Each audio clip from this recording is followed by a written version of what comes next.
Shabbat Shalom. The holiday of Purim is 2 weeks away. The story of Esther and Mordechai and Haman, boo! But where does the conflict begin? How does this story unfold? It's Haman who is elevated. He's promoted by the king. And that status of position requires that people bow down to him. But Mordechai being a devout Jew, knows the laws that prohibit bowing down to anybody but God. And so Haman becomes upset and obsessed with Mordechai.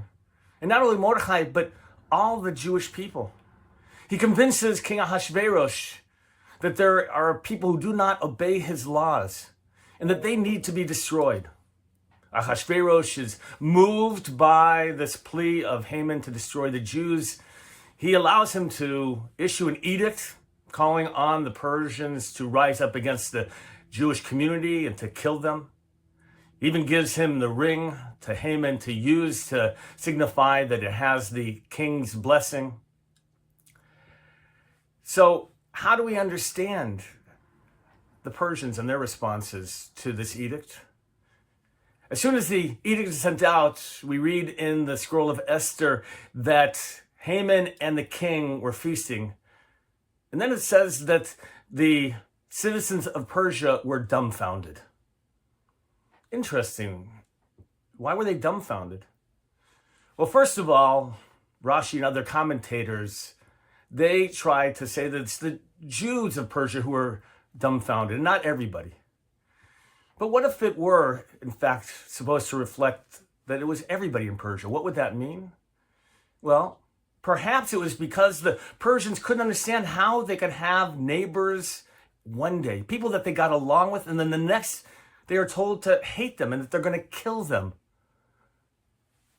How does that turn into the story of Purim?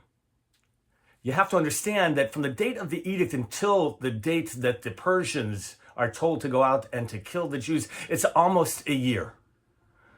And in that year, I imagine that Haman sowed the seeds of discord, of lies, of telling the Persians about the Jews, laying misinformation, creating a sense of the other and that you need to hate them. To want to destroy somebody, you really have to hate them. By the way, this was the process and the methodologies of the Nazis to stigmatize the Jews, to cause them to be seen as the other. So how do we respond to this? What does the story mean to us today? Certainly in a climate of increasing anti-Semitism, the story of Purim tells us and reminds us the importance of standing up against anti-Semitism. Reminder that it can't go unresponded to. We have to be able to fight it with every measure that we have, whether it's on social media or in our schools. But we also have to be careful not to create any other group as the other, to see them as being the enemy. If we do that, if we create another enemy, all we've done is sow the seeds of additional hatred. I don't believe that hatred can combat hatred. In fact, we really need to do the opposite. We need to build bridges with those other communities. We need to help them understand who we really are, and we're not so different. We have so much in common. We need them to understand the implications of anti-Semitism, and we also need to understand their needs and perhaps the fears that they face. I believe that this is the way that we can help to create peace in our society. The word peace means shalom, coming from the word shalem, wholeness. When we can have a sense of wholeness with other communities, we can be at peace. It's a shame that we have to fight anti-Semitism so strongly in these days, and we will.